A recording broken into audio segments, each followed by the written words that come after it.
आता हे आपण जे कटाच्या आमटीसाठी काढलेलं होतं ना मिक्सचर, पाणी, कट, ह्या कटामध्ये हे छान उकळून घ्यायचं आहे.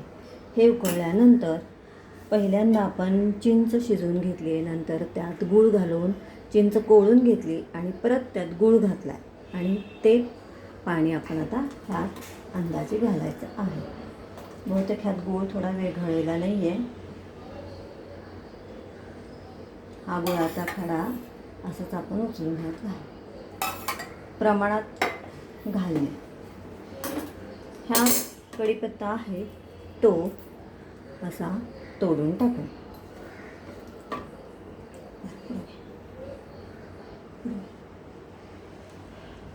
आता ह्यामध्ये आपलं मसाला तिखट,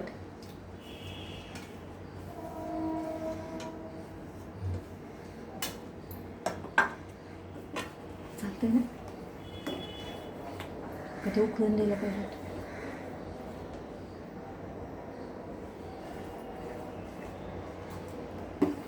सॉरी हां.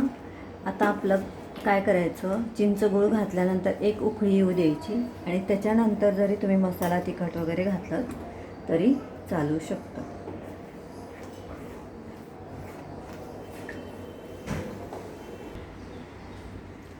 आता ह्याला छान उकळी आलेली आहे.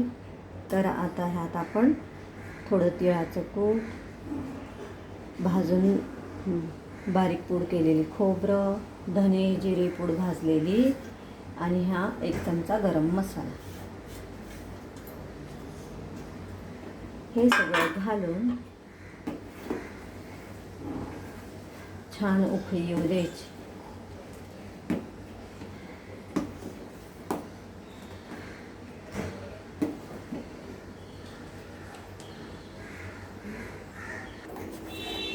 आता ह्याला थोडी उकळी आल्यानंतर ह्यात मीठ घालूया. मीठ घालून हे इकडे चालूच ठेवूया गॅस. आता इकडे मी तूप टाकायला ठेवलेलं आहे. तुपाची फोडणी आणि सार एकदम मस्त होतं. ही रेसिपी माझ्या सासूबाईंची आहे. त्या खमंग फोडणी घालतात.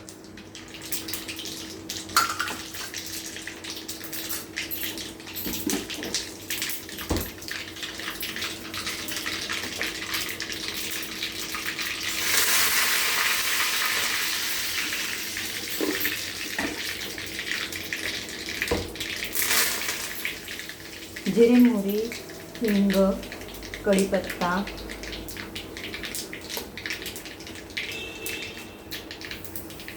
आणि आता ही फोडणी झाल्यानंतर गॅस बंद करणे आणि हे सार जेव्हा उकळलेलं असेल त्यात ही अशी ह्यात हळद घालून फोडणी. हा जो आवाज आहे ह्याच्यामुळे तुमची फोडणी साराला खूप सुंदर बसते. आणि तुम्हाला आवडत असेल तर थोडं ओलं खोबरं आणि कोथिंबीर. आता हे झालं कटाची आमटी किंवा पुरणाचं सार तयार.